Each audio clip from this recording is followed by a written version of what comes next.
हम जो टॉपिक पढ़ रहे थे वॉइड एग्रीमेंट, तो आप लोगों ने कुछ पढ़ा है या नहीं पढ़ा है? अगर नहीं पढ़ा है तो पढ़ना, बुक्स आप लोगों के पास में है। और जो भी प्रॉब्लम हो, अगर आपको कोई टॉपिक नहीं समझ में आया, आपको लगता है कि हमें दोबारा पढ़ना है, तो हम दोबारा भी पढ़ लेंगे।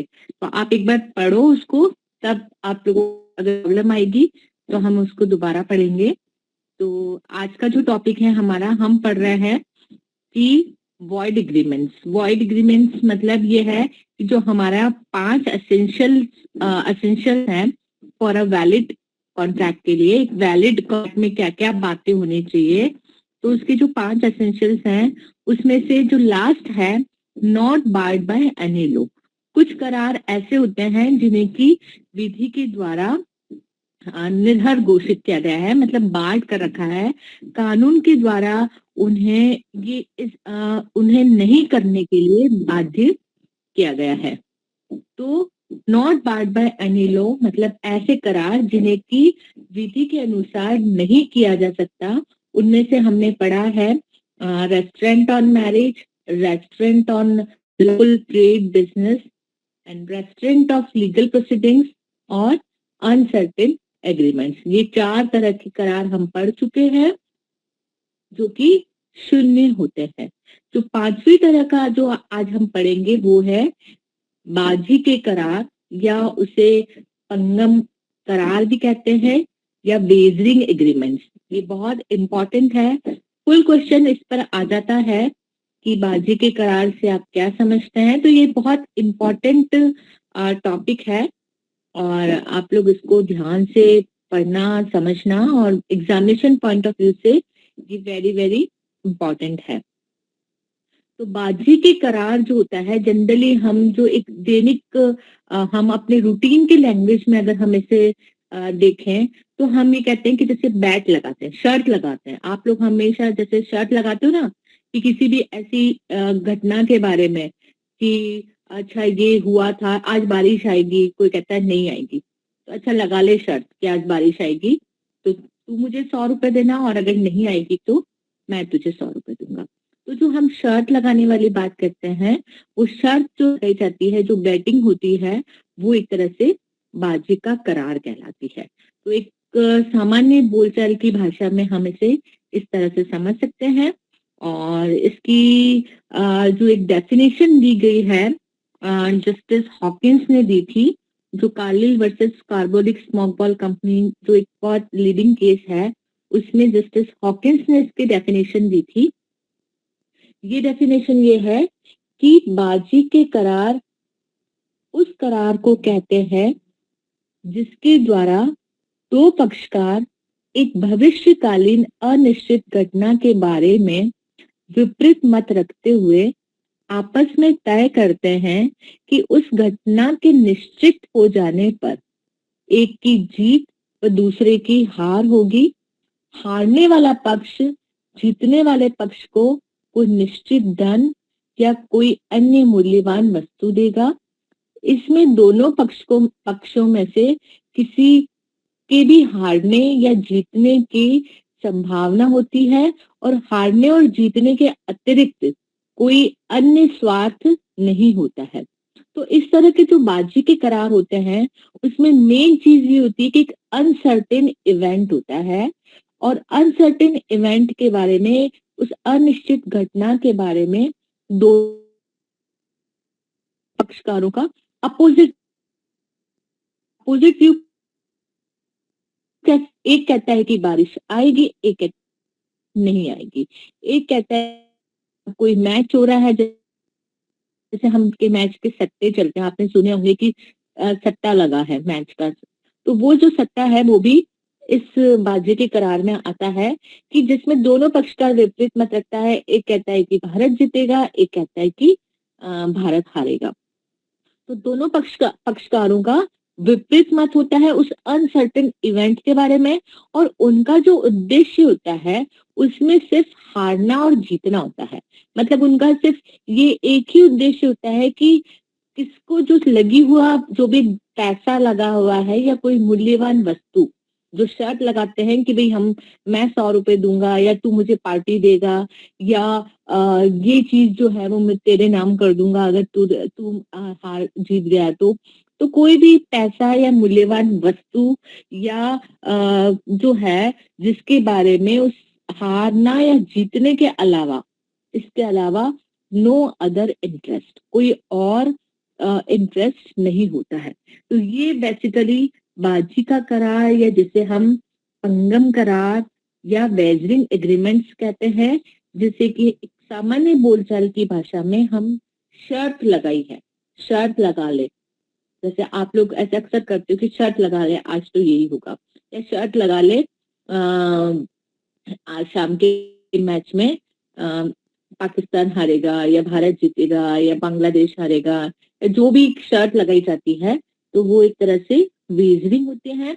और ये वेजरिंग एग्रीमेंट जो है वो पूर्णतया शून्य होते हैं।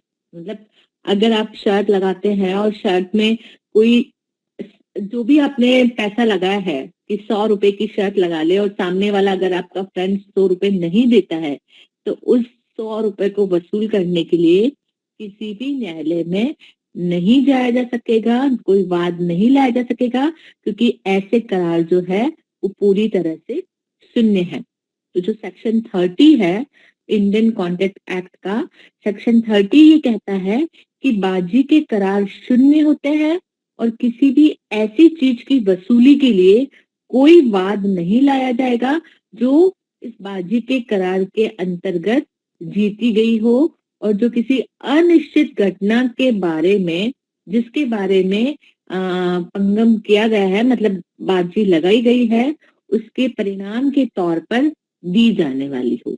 मतलब अगर आप कभी भी कोई शर्त लगाएं, कोई सट्टा का काम करें, तो ये ध्यान रखना कि इस जो करार है, इस तरह के करार वो पूरी तरह से शून्य है। और अगर आप उस जो भी चीज आपने उसमें हारने या जीतने की बात करी है, जो भी उसमें आपने कोई मूल्यवान चीज की जो वसूलनी है, अगर आप कोई शर्त जीत भी जाते हैं तो आप लीगल तौर पर उस जीत चीज को वसूल करने के लिए कोई भी लीगल एक्शन नहीं ले सकते, क्योंकि ये करार शून्य है। तो ये हुआ बाजी का करार, और बाजी का करार जो है वो पूरी तरह से शून्य होता है। ठीक है। अब इस बाजी के करार में आवश्यक तत्व क्या होते हैं? आवश्यक तत्व ये होते हैं कि पहली चीज तो ये होती है कि अनसर्टेन इवेंट होता है, कोई अनिश्चित घटना, मतलब ऐसी घटना जिसके बारे में दोनों पक्षकारों को पता नहीं है, उसका रिजल्ट क्या होगा ये कह नहीं सकते। जनरली तो क्या होता है कि ऐसी घटना जो है वो कि भविष्य काल में होती है, मतलब कि आने वाले समय में, जैसे कि आज बारिश आएगी या नहीं आएगी, आज मैच कौन जीतेगा, या इलेक्शन का रिजल्ट क्या रहेगा, बीजेपी जीतेगी कांग्रेस जीतेगी। जैसे अभी वेस्ट बंगाल में इलेक्शन हो रहे हैं तो उसके बारे में सब अपना अपना व्यू रखते हैं। ठीक है, कि ये होगा, कोई कहता है कि बीजेपी जीतेगी, कोई कहता है कि कांग्रेस जीतेगी। तो अनसर्टेन इवेंट है ना, क्योंकि अभी तक पता नहीं, जब तक रिजल्ट आ नहीं जाता है तब तक की पता नहीं होता है कि हाँ ये क्या घटना जो है वो सर्टेनिटी उसकी तभी होगी जबकि फाइनल रिजल्ट आएगा। तो अनसर्टेन इवेंट मोस्टली तो ऐसा इवेंट जो होता है वो भविष्यकालीन होता है, लेकिन कभी कभी क्या होता है कि ऐसी घटना भूतकाल की भी हो सकती है या वर्तमान की भी हो सकती है। अब ऐसे हो सकती है जैसे कि किसी चीज के बारे में, कि जैसे सपोज कि कोई मूवी है के बारे में, कोई आज से 50 साल पुरानी मूवी है और उसके बारे में कोई शर्त लगाता है कि अरे उस मूवी में दिलीप कुमार था, और बी कहते हैं कि नहीं दिलीप कुमार नहीं मनोज कुमार था। तो ये अब कौन था, ये दोनों के बारे में अनसर्टेन है कि दोनों को सही पता नहीं है। एक कहता है कि नहीं दिलीप कुमार था, दूसरा कहता है कि नहीं मनोज कुमार था। अब वो शर्त लगा लेते कि चल लगा शर्त, देखते हैं को कौन था। और ये एक अनसर्टेन इवेंट उनके लिए, हालांकि वो घटना हो चुकी है, लेकिन क्योंकि दोनों पक्षकार के बारे में इस पे कोई निश्चितता नहीं है, तो ऐसे भूतकाल की घटना के बारे में भी वो शर्त लगाई जा सकती है, इसे भी अनिश्चित घटना में माना जाएगा। पर नॉर्मली ये होता है कि जो अनसर्टेन इवेंट है वो भविष्य काल पर आधारित होता है, लेकिन भूतकाल में हुई घटना के बारे में भी, कि कब, जैसे कि मान लो हल्दी घाटी का युद्ध कौन से ईयर में होता है, प्रथम युद्ध, या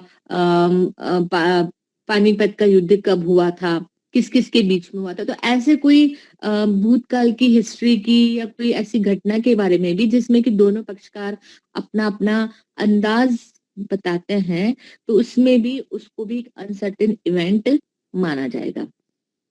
सेकंड एसेंशियल ये है कि दोनों पक्षकारों का अलग अलग विपरीत मत होना चाहिए।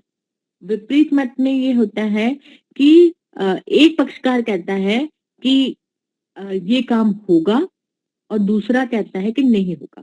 दोनों पक्षकारों का बिल्कुल अपोजिट व्यू होना चाहिए। ऐसा नहीं कि दोनों ही पक्षकार कह दे कि हाँ होगा, क्योंकि अगर होता है तो फिर कोई हारना या जीतना का प्रश्न ही नहीं होगा, क्योंकि दोनों एक ही तरफ होंगे, तो दोनों ही या तो हारेंगे या जीतेंगे। तो उस अनिश्चित घटना के बारे में दोनों पक्षकारों का विपरीत मत होना चाहिए। एक कहता है कि ये काम होगा, दूसरा कहता है कि नहीं होगा। तीसरी बात यह है कि वो घटना जो है वो किसी के भी नियंत्रण में नहीं होनी चाहिए। नियंत्रण में मतलब ऐसा नहीं होना चाहिए कि कोई भी उस घटना के परिणाम को बदल दे, घटना के परिणाम को बदला ना जा सके। ठीक है, उसमें अगर एक पक्षकार उस घटना के परिणाम को अपने हाथ में रखता है तो फिर वो बाजी का करार नहीं कहलाएगा। बाजी के करार के लिए का मतलब ही ये होता है कि उस अनसर्टेन जो इवेंट है, अनिश्चित घटना है, उस घटना का रिजल्ट क्या होगा इसके बारे में दोनों पक्षकारों पर का नियंत्रण नहीं है। तीसरा नेक्स्ट जो पॉइंट है वो ये पॉइंट है कि दोनों पक्षकारों को लाभ या हानि होने की बराबर बराबर संभावना है। ये सबसे इम्पोर्टेंट पॉइंट है इस बाजी के करार का, कि दोनों पक्षकारों की में से कोई, किसी को लाभ होगा तो दूसरे को हानि होगी, और दूसरे को लाभ होगा तो पहले को हानि होगी। मतलब लाभ और हानि होने की बराबर बराबर संभावना है। ये हो सकता, दोनों की पॉसिबिलिटीज बराबर होगी कि एक जीतेगा तो दूसरा पक्षकार हारेगा, मतलब एक पक्षकार हारेगा तो दूसरा जीतेगा, और दूसरा जीतेगा तो एक पक्षकार का हारना जरूरी है। जैसे कि केस था बाबा साहेब वर्सेस राजाराम। केस का नाम है बाबा साहेब वर्सेस राजाराम का एक केस है। इस केस में ये हुआ था कि दो पहलवानों की कुश्ती का एक प्रोग्राम डिसाइड करा और उसके टिकट्स रखे गए कि उस दिन ये एक पहलवानों की कुश्ती है और उसको देखने के लिए टिकट्स का टिकट बेचे गए ताकि कि पैसों का कलेक्शन हो जाए। अब उसमें ये था कि जो भी पहलवान जो है वो जीतेगा कुश्ती, तो उस कुश्ती जीतने वाले पहलवान को जो इनकम हुई है टिकट बेचने से, उस इनकम में से 1125 रुपए जीतने वाले पहलवान को मिलेंगे। और उसमें एक बात ये भी कि अगर कोई पहलवान कुश्ती लड़ने, जिस दिन कुश्ती का दिन नियत है, जिस दिन कुश्ती होनी है, उस दिन अगर कोई पहलवान नहीं आएगा तो वह दूसरे 500, ये दोनों बातें थी कि अगर कुश्ती नहीं होगी, अगर नहीं आया तो नहीं आने वाले पहलवान को, दूसरे पहलवान को 500 रुपए जुर्माना देना पड़ेगा, और अगर कुश्ती होती है तो जीतने वाले पहलवान को 1125 रुपए मिलेंगे। वो उस इनकम में से मिलेंगे जिस जो टिकट बेचने के बाद में हुई है। अब कुश्ती वाले दिन एक पहलवान नहीं आया तो उसमें ये था कि दूसरे पहलवान को उसको 500 रुपए देने थे। उसने मना कर दिया कि मैं तो ये पैसे नहीं दूंगा, क्योंकि ये जो एग्रीमेंट है ये बाजी का करार है और ये शून्य है, इसलिए ये शून्य करार है, इसलिए मुझे पैसे नहीं देने हैं। अब यहाँ पर जब कोर्ट में केस गया तो कोर्ट ने ये कहा कि ये करार जो है वो बाजी का करार नहीं है। बाजी का करार क्यों नहीं है? क्योंकि इसमें ये था कि कुश्ती का जो परिणाम था उसमें ये था कि 1125 रुपए जो है वो इनाम जो है वो जीतने वाले पक्षकार को मिलेगा। तो उसमें ये था कि जीतने वाले पक्षकार को जो इनाम दिया जा रहा है वो जो टिकट बेचने के बाद में जो इनकम हुई थी उसमें से दिया जा रहा है। तो जीतने वाला पक्षकार एक पहलवान जीतेगा, पर जो दूसरा पक्षकार है जो कि नहीं जीत रहा है, मतलब जो हार रहा है, उसको अपनी जेब में से 1125 नहीं देने थे। 1125 किस में से मिल रहे थे उसको पैसे? जो कि टिकट बेचने के से जो इनकम हुई थी वो एक तरह से उसे इनाम के तौर पर दी जा रही थी। तो इसमें वो जीत तो रहा था लेकिन दूसरा पहलवान कुछ हार नहीं रहा था, इसलिए इसमें ये बाजी का करार नहीं है और ये एक वैलिड एग्रीमेंट है। इसी तरह से एक केस और है, Carlill versus carbolic smoke ball company का। ये केस हम पहले भी बहुत बार डिस्कस कर चुके हैं। ये एक लीडिंग केस है और बहुत ही इम्पोर्टेंट केस है। इस केस का मैं शायद आपको याद होगा कि इस केस में ये था कि कार्बोलिक स्मोक बॉल कंपनी एक दवा कंपनी थी, दवाइयां बनाने का काम करती थी और उन्होंने एक दवाई बनाई जो इन्फ्लुएंजा बीमारी के लिए थी। और उन्होंने एक अखबार में एक एडवर्टाइजमेंट दिया कि जो कोई भी हमारी कंपनी की बनाई हुई दवाई को अकॉर्डिंग टू प्रिस्क्रिप्शन, जो डॉक्टर का प्रिस्क्रिप्शन है उसके अकॉर्डिंग लेगा तो आ, उसको इन्फ्लुएंजा बीमारी नहीं होगी। ठीक है। अब अगर उसमें ये था कि अगर इस दवाई को लेने के बाद में भी किसी भी व्यक्ति को अगर इन्फ्लुएंजा बीमारी हो गई तो कंपनी उस व्यक्ति को 100 पाउंड जो है वो देगी। अगर दवाई लेने के बाद में भी अगर उसे इन्फ्लुएंजा बीमारी होती है तो कंपनी उसे 100 पाउंड देगी। और इसके लिए कंपनी ने बैंक में एक अकाउंट भी खुलवा रखा है जिसमें पैसे जमा करा रखे हैं और उस अकाउंट में से ही 100 पाउंड दिए जा रहे हैं। तो इस तरह का एक एडवर्टाइजमेंट कंपनी ने एक न्यूज़पेपर में पब्लिश करवाया। कार्लिल एक और लेडी थी, बूढ़ी महिला थी और जिसने उस कंपनी के विज्ञापन के अनुसार दवाइयां जो है वो एक नियमित रूप से इन्फ्लुएंजा की दवाइयां डॉक्टर के प्रिस्क्रिप्शन के अकॉर्डिंग वो लेती रही और दवाई लेने के बाद में भी उसको इन्फ्लुएंजा बीमारी हो गई। तो उसने कंपनी के अगेंस्ट केस किया, वो 100 पाउंड लेने के लिए केस किया कि कंपनी ने ये विज्ञापन दिया था कि अगर दवाई लेने के बाद में भी इन्फ्लुएंजा बीमारी होगी तो कंपनी उसे 100 पाउंड देगी। तो इस तरह से केस किया तो कंपनी ने यहाँ पर ये पी लिया कि ये जो करार है ये सिर्फ एक विज्ञापन करने के लिए किया गया था, अपनी दवाइयों के एक विज्ञापन करने के लिए किया गया था और इसमें कोई सीरियसनेस नहीं थी। और ये एक तरह से बाजी का करार है क्योंकि ये एक अनसर्टेन इवेंट पर डिपेंड है। तो कोर्ट ने इस मामले में कहा कि ये अनसर्टेन इवेंट तो है इसमें, क्योंकि बीमार होगा या नहीं होगा ये एक अनसर्टेन इवेंट है, लेकिन इसमें क्योंकि हारने और जीतने की बराबर संभावना नहीं है, इसमें कंपनी को तो 100 पाउंड देने हैं कि अगर के बाद में भी अगर हो जाता है तो जैसे कि यहाँ मिसेस कार्ली जो है वो दवा से 100 पाउंड देने हैं, पर मिसेस कार्ली को अगर Ma'am, वो your voice बीमार is नहीं breaking. होती है। अच्छा, ये शायद नेट की प्रॉब्लम होगी, कनेक्शन की, क्योंकि मैं तो वही हूँ जहाँ पे मैं मूव भी नहीं कर रही हूँ, तो हो सकता है कोई कनेक्टिविटी की प्रॉब्लम हो। तो जो हम ये थे कि मिसेस कार्लिल को, क्योंकि अगर कंपनी को 100 पाउंड देने हैं मतलब कंपनी हार रही है 100 पाउंड, तो मिसेस कार्लिल को अगर बीमारी नहीं होती है तो मिसेस कार्लिल को तो कोई पेमेंट देना नहीं कि 100 पाउंड मिसेस कार्लिल को भी देने हैं अगर उसे बीमारी नहीं होती है। तो ऐसा तो एग्रीमेंट में है नहीं। तो बातचीत के करार के लिए, वेजरिंग एग्रीमेंट के लिए जरूरी है कि इक्वल पॉसिबिलिटी है हो दोनों पक्षकारों के हारने और जीतने की। मतलब अगर एक पक्षकार कुछ जीत रहा है तो ये जरूरी है कि दूसरा पक्षकार कुछ हारे। ठीक है। लेकिन कार्लिल वर्सेस कार्बोलिक स्मॉकबॉल कंपनी में ये है कि एक पक्षकार कुछ जीत तो रहा है पर दूसरा पक्षकार अगर कुछ हार नहीं रहा है, मतलब वो अगर कुछ नहीं दे रहा है, तो यहाँ पर ये वेजरिंग एग्रीमेंट नहीं है।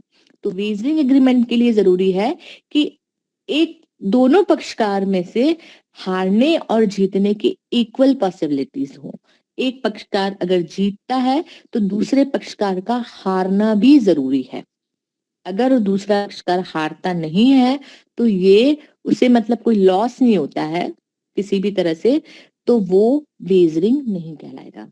तो इस केस में कोर्ट ने ये डिसीजन दिया कि ये जो एग्रीमेंट हुआ है ये वेजरिंग नहीं है, क्योंकि कंपनी को 100 पाउंड देने हैं पर बीमार नहीं होने पर कार्लिल को 100 पाउंड जो है वो कंपनी को नहीं देने हैं, इसलिए कार्लिल के हारने की संभावना नहीं है, जीतने की संभावना है। जो भी व्यक्ति अब उस कंपनी के दवाई को लेता है अकॉर्डिंग टू एडवर्टाइजमेंट, तो उनके जीतने की संभावना तो है। पर कंपनी ने ये नहीं कहा था कि हमारी दवाई लेने के बाद में अगर आप बीमार नहीं होते हैं तो आपको हमें 100 पाउंड देने पड़ेंगे, ये कंपनी ने अपने एडवर्टाइजमेंट में नहीं कहा है। तो हारने और जीतने की इक्वल पॉसिबिलिटी नहीं है, इसलिए this agreement is not wagering and this is valid agreement.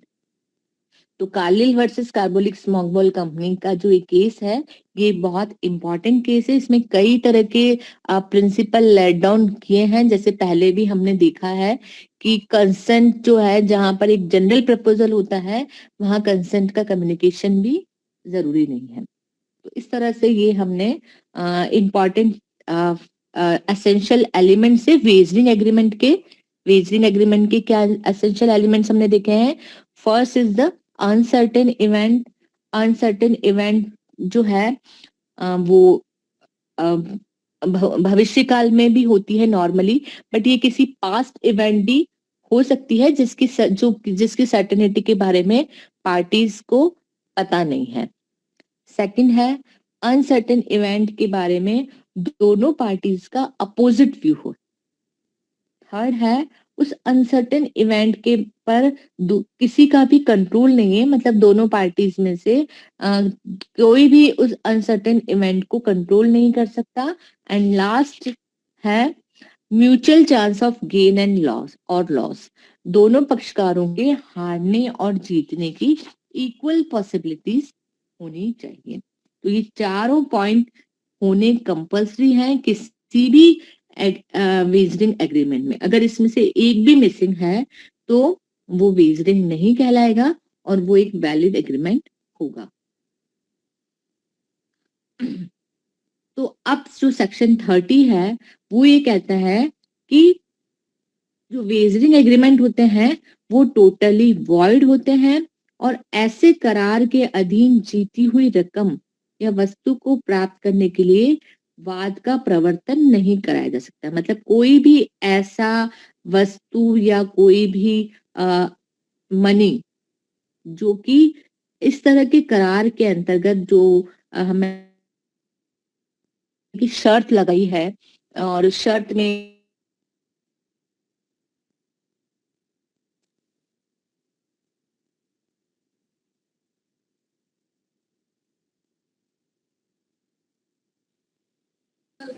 Hello.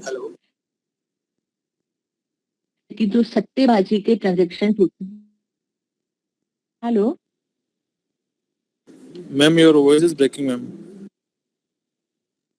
जो सट्टेबाजी के ट्रांजेक्शन होते हैं, जैसे आपने कई बार सुना होगा कि शेयर बाजार का सट्टा चलता है, या सोने के भाव को, गोल्ड की जो रेट्स होती हैं बहुत फ्लक्चुएट होती हैं, कि आज रेट बहुत हाई है, कल को बहुत नीचे गिर जाए, या सोने चांदी की जो रेट्स होती हैं, या शेयर बाजार का सट्टा होता है।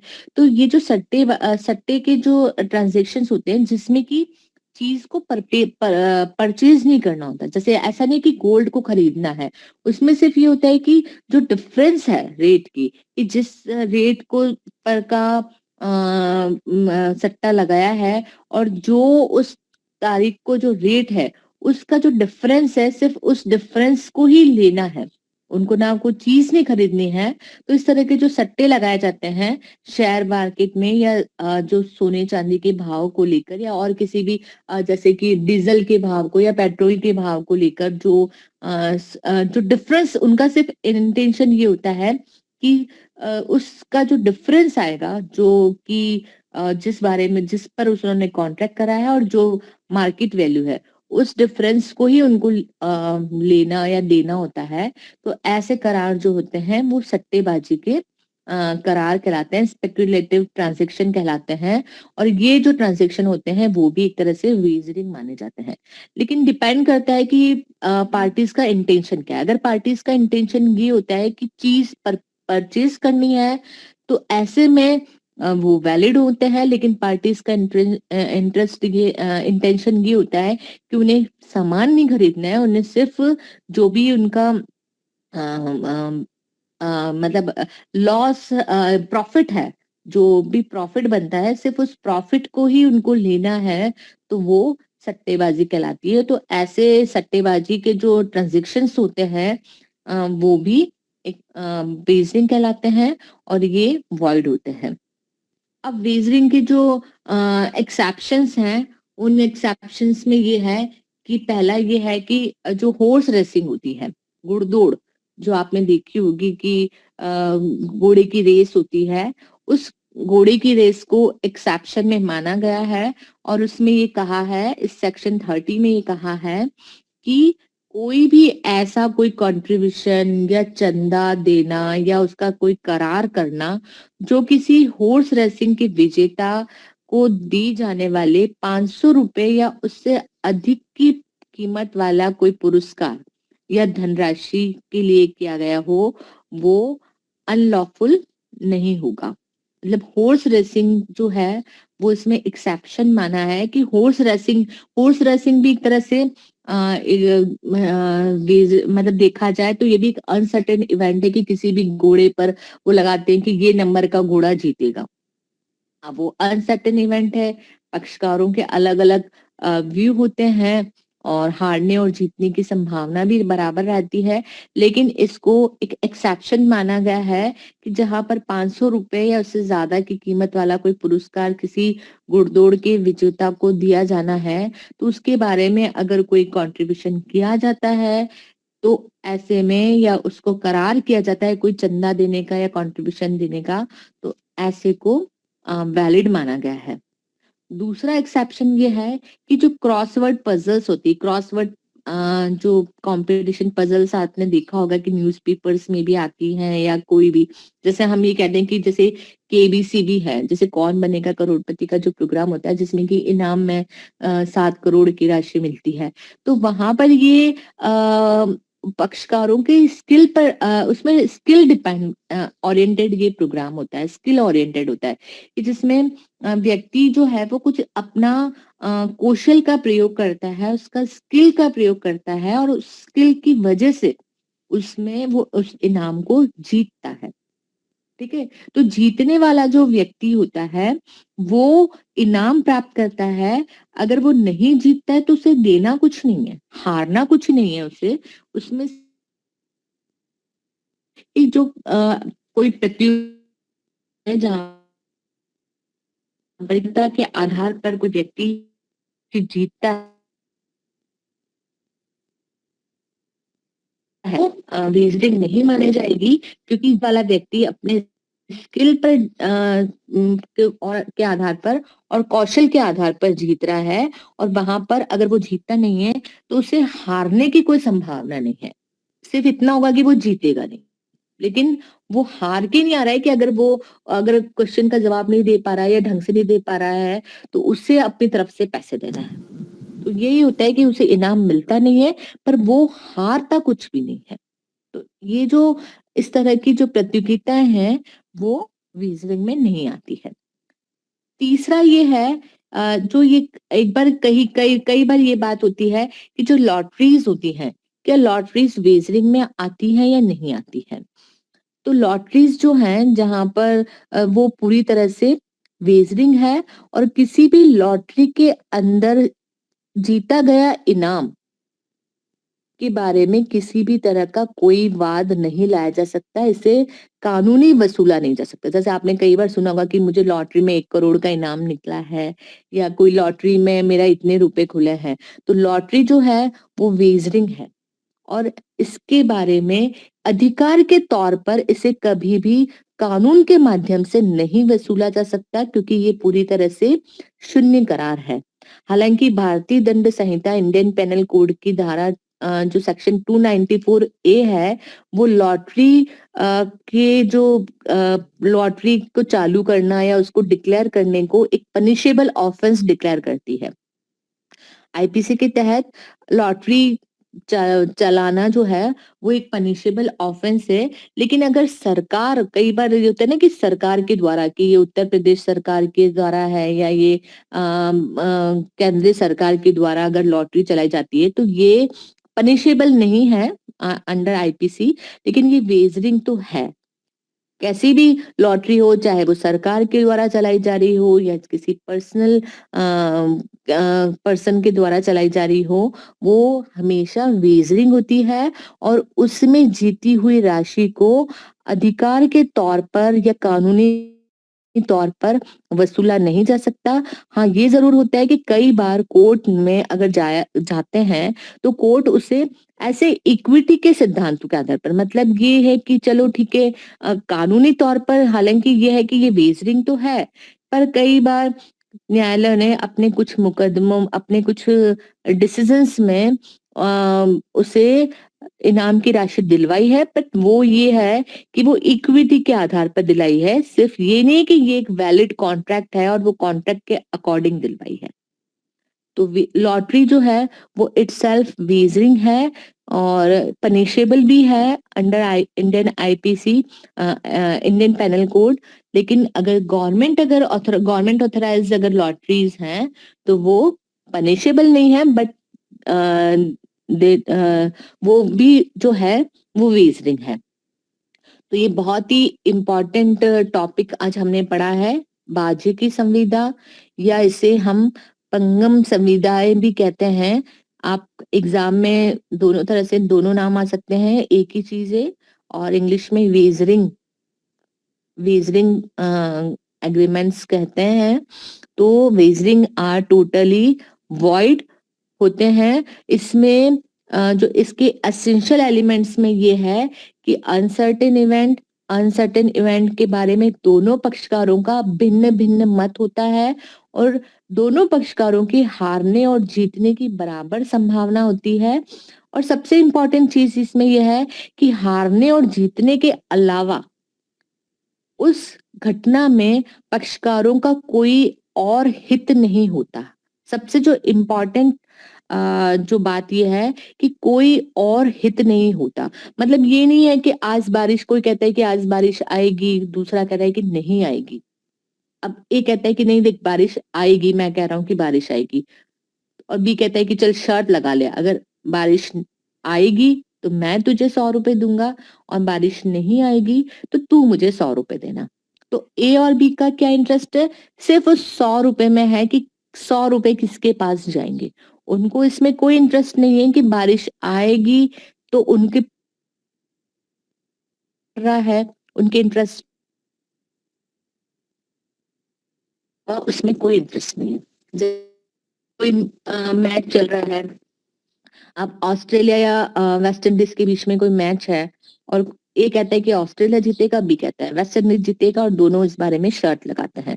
तो उनका इंटरेस्ट सिर्फ ये है कि शर्त में जीते हुए रुपए किसको मिलेंगे, वेस्ट वेस्ट इंडीज जीते तो भी उनका कोई इंटरेस्ट नहीं है, और ऑस्ट्रेलिया के जीतने में भी उनका कोई इंटरेस्ट नहीं है।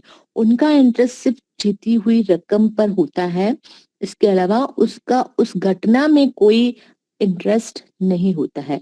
इसलिए जो इंश्योरेंस वाले कॉन्ट्रैक्ट होते हैं, जो इंश्योरेंस की संविदाएं होती है, वो वेजरिंग नहीं होती है, क्योंकि इंश्योरेंस करवाने के पीछे व्यक्ति का इंटरेस्ट होता है। कोई भी व्यक्ति अपनी चीज का, सपोज किसी ने अपनी गाड़ी का इंश्योरेंस करवाया है, तो गाड़ी का जो इंश्योरेंस होता है वो इसलिए करवाया जाता है कि उनकी गाड़ी जो है वो सेफ रहे, सिक्योर रहे।